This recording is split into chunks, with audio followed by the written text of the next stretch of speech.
All right, so you brought a book today that is called Mommy, I Thought You Said Black Was Beautiful. Yes. What is this about and why such an eye-catching title? The title is important because it's important that we ensure that we're having the conversation with our children in reference to our culture and in reference to the topic of racism. It starts really early. Children are able to see things, they're able to hear things, so getting that conversation with those children early is extremely important. So I wanted to put it out there so everyone could see it. Now, is this something you had to do with your own child, or what made you say, you know what, enough is enough, I'm writing a book about it? Well, childcare is what I do for a living. I own a slew of childcares in Atlanta, Georgia, and they're very diverse. I have children from all different backgrounds, so ensuring that all of those children knew the different cultures that are present, the different children that are present, and having this conversation with them early so that they can embrace each other and also learn what different cultures go through in the world. Gotcha. And in June, there's a whole month and day that is, you know, designated to talk about these things. So at your child care facilities, what do you want the kids to know when they leave in June?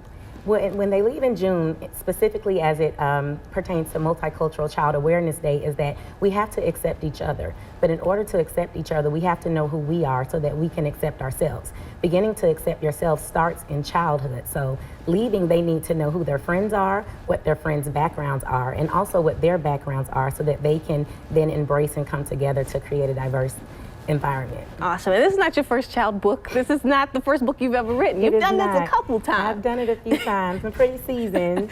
Awesome. So as you know, you think about being seasoned, for folks who are trying to do this right now, the first book, and they're like, okay, I don't know where to start. What's your advice to them? You have to know what you want to talk about and make sure that you know what you're talking about, because when people read those books, you are educating them. So you want to make sure that you're giving them the most accurate information, and then just start getting your ideas on paper. Write it down. If you need help, get with somebody and join forces. I joined forces with someone on this book, Mr. Philip White, and our brains together made magic. So just know what you're talking about, put it on paper, and execute. Execution is everything. Awesome. This also came out during a time that folks really were trying to get more into talking about serious topics with their children.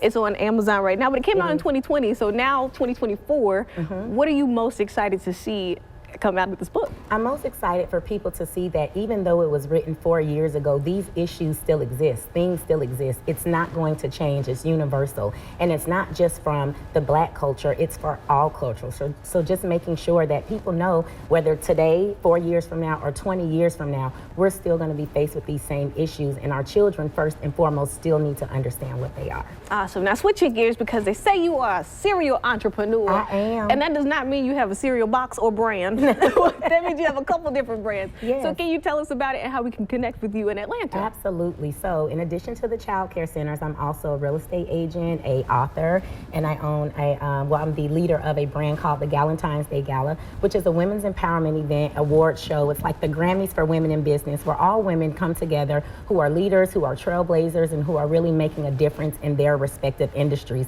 and we celebrate each other. So I'm a motivational speaker. I do it all. I'm all about empowerment and uplifting, and it starts with the kids and ends with the adults. So I'm all over the place, and you can connect with me in Atlanta at sherrijwhite.com or on my Instagram page at Sherri J Lovely. Awesome. And now we did have your Instagram up there, so folks could connect with you that way. Connect with me and there. you got all the links and things there. But you were also in Jackson.